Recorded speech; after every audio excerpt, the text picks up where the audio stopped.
I'm going to take from the story of Daniel, right? Wise men put together this plan, right? They put together this plan to trick the king into creating this new law, because every time they saw how Daniel prayed, and it just bothered them so. These people had families, they had their own lives to tend to, yet they was focused on how often Daniel prayed, how every time they seen Daniel, he was praying. Every time they passing by the hallway, Daniel praying. This new law that was intended, right? When I tell you that your enemies throw a trap for you and trying to catch you, but they end up being caught up in that same trap that they made for you. See, they knew that it was only Daniel that they were really trying to get at with this new law, right? That anyone who was caught praying to God would be thrown into the lion's den. And so the wise man had tricked the king into making this new law, right? And once this law was passed, Daniel still yet chose to do what? He still yet chose to pray to God. He wasn't ashamed. Even when his life was put on the line, he knew that this law, it's like, if I get caught praying, they may very well snatch me up and throw me up in this lion's den. But see, I'm not going to fear that of these people. I'm not going to fear that of mankind. The only person that I fear and that I answer and that I will ever bow down to is God. And so Daniel didn't stop praying. And so when they caught Daniel praying again, they immediately went to the king and said, look, he's breaking the law. Daniel broke the law. Like I said, you didn't bother nobody. You stayed out the way. But people went out their way to get in your way. But Daniel kept praying and he was thrown in this lion's den. His life is over. I mean, there's no way that he can survive that. There's no way that he would still yet be alive once we throw him in this den. But Daniel was able to survive being in this lion's den. And see, the main reason why these lions did not hurt Daniel was because Daniel trusted in God. Again, it was only God's supernatural power that kept you and brought about these outcomes in your life. The king at this time now have given a command. And see, this command was to bring the man who had accused Daniel to the lion's den. But he didn't just leave it there. The man and their wives and children were also thrown in this lion's den. Now, when I look at this and I read this and I say, oh my God, but couldn't the children have gotten spared? But couldn't the children have gotten spared?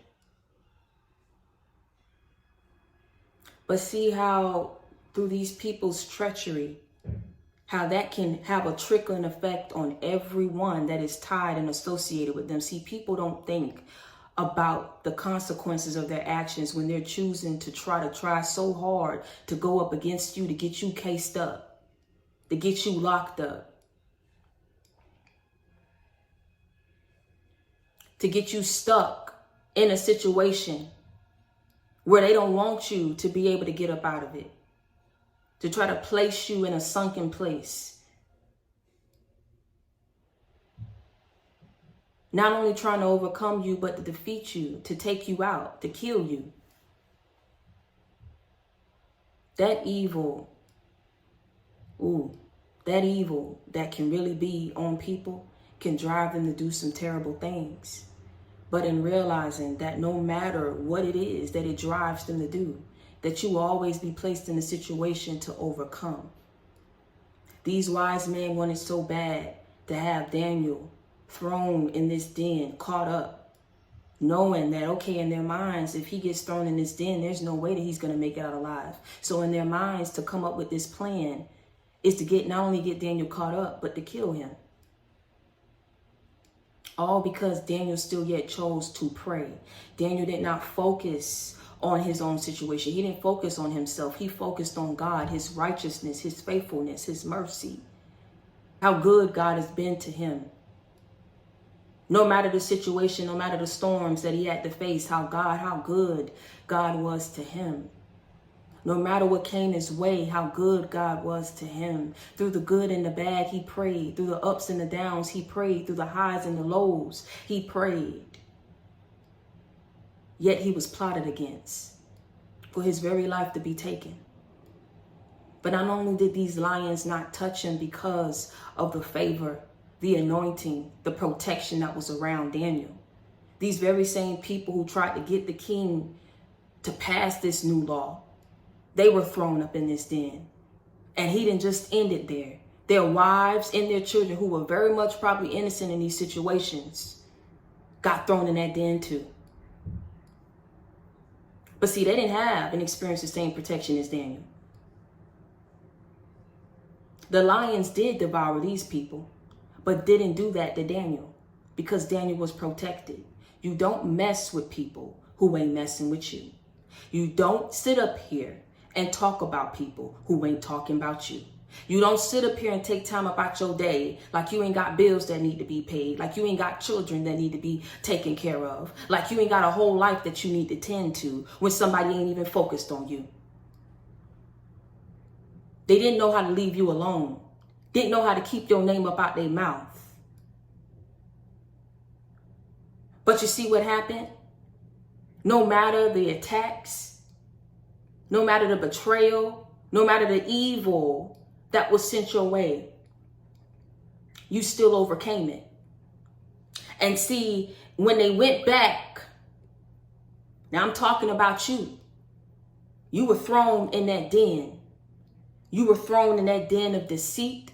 You were thrown in that den of debt. You was thrown in that den of betrayal, of lies, of hurt, of pain, of cruelty, of sorrow, of delays, of setbacks. They went back to this den, looked over it, thought they was going to see bones.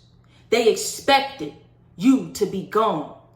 They expected you to be devoured. They expected you to sink so low that you would not even begin to think of a way to get up out of it. There would be no way out for you. They came back and thought that they was going to see bones, but came back and saw you be rejuvenated, came back and saw you be lifted, came back and saw you be resurrected, came back and saw you be restored. Your finances was restored. Your balance was restored. Your peace was restored. Your spirit was restored. Your mind, body, and soul was restored. That debt was cleared. Them chains was broken. And you were set free. And they came back thinking they was going to see your bones down there in that den. They expected them bones to be down there. They expected you to have died and withered off. They wanted to see a certain outcome for you, but had to see God's supernatural power bring about a different outcome for your life. He restored, he resurrected, he rejuvenated you. Beauty from the ashes, because he rose you up from that den. He rose you up from the ashes. He freed you from that, of the enemy's plans, their assignments, their attacks. Just like it say in Daniel chapter 6, verse 22, my God sent his angels, shut the lions' mouths, so that they have not hurt me, because I was found innocent before him. And also, O king, I have done no wrong before you. You did no wrong to these people. You did not seek out their demise or their destruction, but they sought it out for you. You did not seek out for these people to be hurt or betrayed, but they sought it out for you. You wasn't trying to come for these people's destiny and their blessings and what they had in their life. You were innocent. You were blameless. You did no wrong. You're not a perfect person. But you were innocent and blameless in these situations that you was placed in by these evil people. You are not a perfect person, but you are a good person. You treat others as you yourself want to be treated. You didn't just pray for yourself. You prayed for others. You prayed for the very same people who were sitting up here plotting against you. But see what you realize?